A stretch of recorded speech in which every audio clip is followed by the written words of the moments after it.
are both seen to be at war with terror. And many believe that terror is perhaps the number one problem that is facing both India and the world.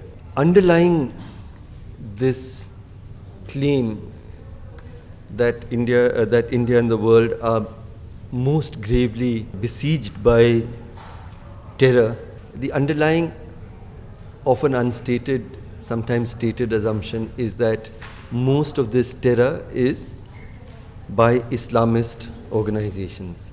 These are both worrying assumptions that we make. The number of casualties actually caused by terror violence across the world is actually much smaller than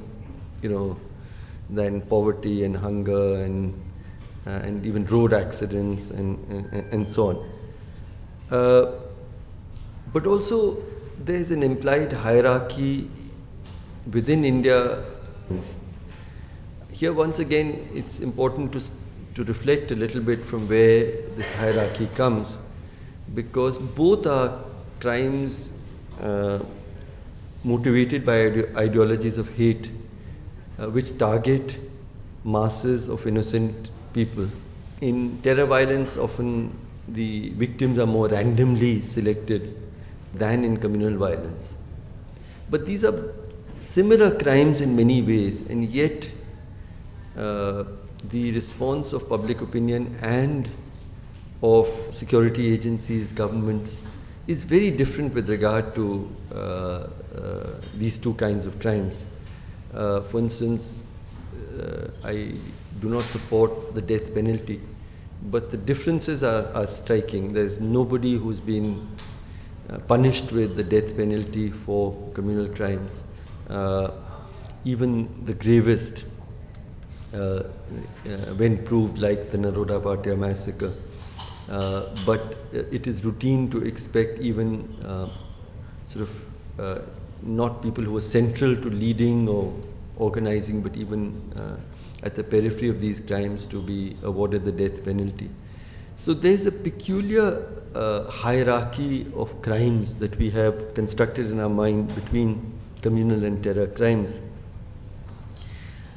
And then, as I said, terror crimes are, and when you deconstruct that hierarchy a little more closely, the sad truth is that in terror crimes, the assumption is that the attacker is of the Muslim community and the victim is of the Hindu community.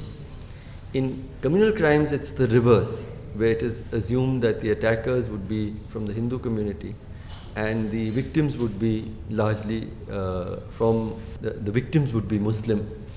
And somewhere, there's a communal thinking that is underlying these different hierarchies as they play out. And I do feel that we need to place them clearly we need to recognize them, acknowledge them, and address them. But even more problematic is the assumption that most terror crimes are Islamist, almost by definition. And there's a huge amount of evidence now that actually, if you get the numbers, we find that the numbers of civilian deaths consistently from 2001, except in the year 2008, the number of civilian deaths caused by terror crimes by people of Muslim identity is actually smaller as a proportion of the total number of deaths than their proportion in the population.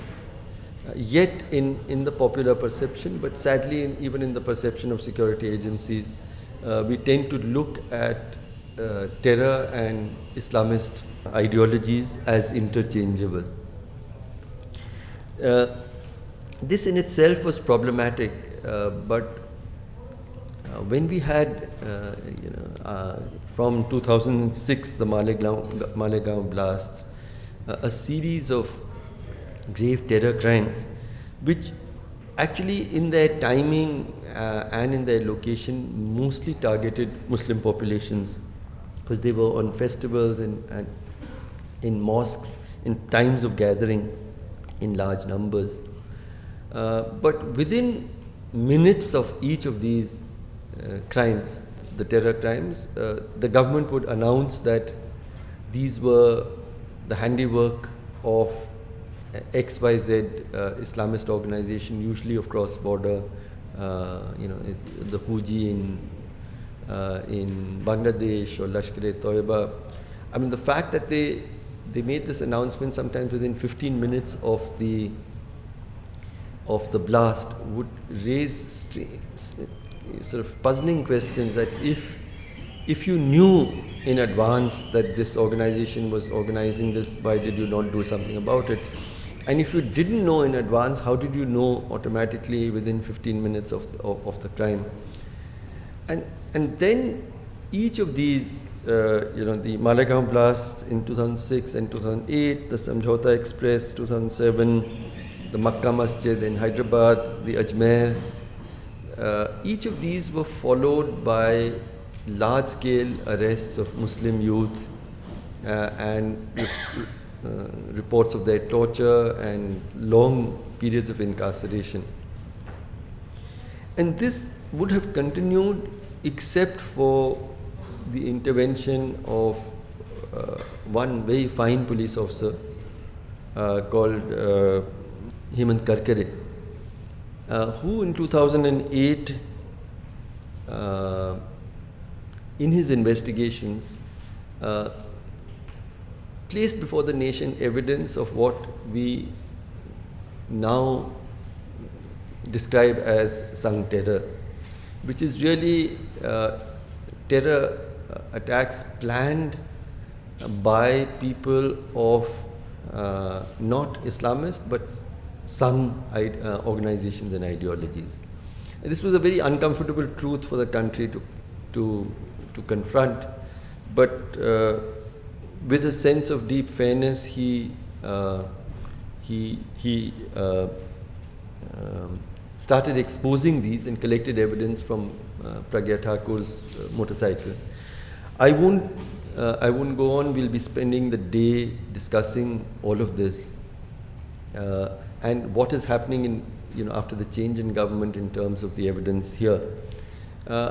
We only wanted to say that Anath felt it was really important to organize this reflection with three purposes. And the first is to pay tribute to Hemant Karkare at a time when security agencies are maligning him posthumously for having planted evidence and deliberately shown a bias to expose Sangh terror which didn't exist.